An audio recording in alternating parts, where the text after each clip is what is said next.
एणिकी केंद्र सरकार विद्यालक्ष्मी योजना रे छात्र छात्री को देउछंती 10 लाख टंका एणिकी कहीं एत टंका दौरान छात्र छात्री को जदि आप जड़े छात्र छात्री ताले आपण माने वीडियो टी शेष पर्यंत देखंतु कि आपण घर जदि कहीं भी छात्र छात्री अच्छा ए वीडियो टी आप शेष पर्यंत देखंतु सरकार जो योजना टी आरंभ होईची कहीं आरंभ होईची केउ माने एथरे फायदा उठै परिबे आ केबे ठारू फायदा उठै परिबे संपूर्ण भाव आपण माने जानि परिबे वीडियो टी शेष पर्यंत देखले ही जानि परिबे। चैनल को जदि सब्सक्राइब करना प्लीज चैनल को सब्सक्राइब करंतु आगामी दिन में सरकार तरफ जहाँ भी किसी छोट बड़ अपडेट गुड़िक आपने देखा पाइबे। एणिक देखो लाभवान छात्र छात्री को अधारू पाठ पढ़ा छाड़ा पड़ू तेणु केंद्र सरकार एणिकी छात्र छात्री को आर्थिक सहायता देवाई पीएम विद्यालक्ष्मी योजना टी आरंभ करुँच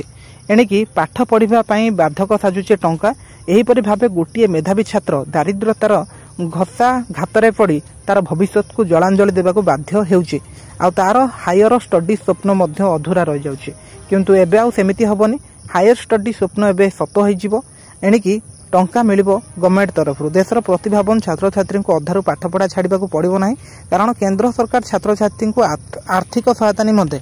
पीएम विद्यालक्ष्मी योजना आरंभ करुछंती तेणु यही योजना को कैबिनेट रे मंजूरी मिली यह माध्यम वार्षिक देशर पाखापाखि 22 लाख छात्र छात्री को लाभ मिल पार उच्च शिक्षा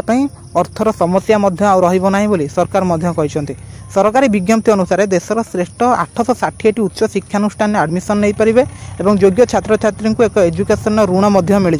जहाद्वारा वार्षिक 22 लाख रु अधिक पिला लाभवान हेबे। ऋण पाई छात्र छात्री को ऑनलाइन पंजीकरण करने को पड़ो 10 लाख टंका पर्यंत आप ऋण पाइपर कौन भी ग्यारंटी रे खाली सेतिक नुहे ए सुध एवं सब्सिडी मिल पार बोली सरकार कहते सरकार निष्पत्ति अनुसार 3% सुध छाड़ सहित छात्र छात्री माने 10 लाख टंका पर्यंत ऋण पाइपर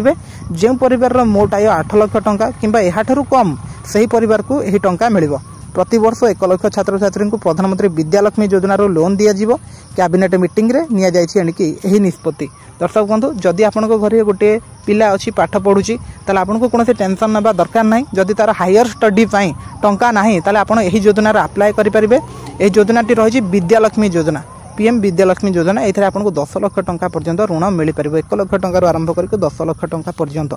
यह था संपूर्ण अपडेट। ये अपडेट आपको केमती लगला कमेंट करेंगे। ये नुआ नुआ खबर जानापी आम चैनल को सब्सक्राइब करेंगे। Thank you.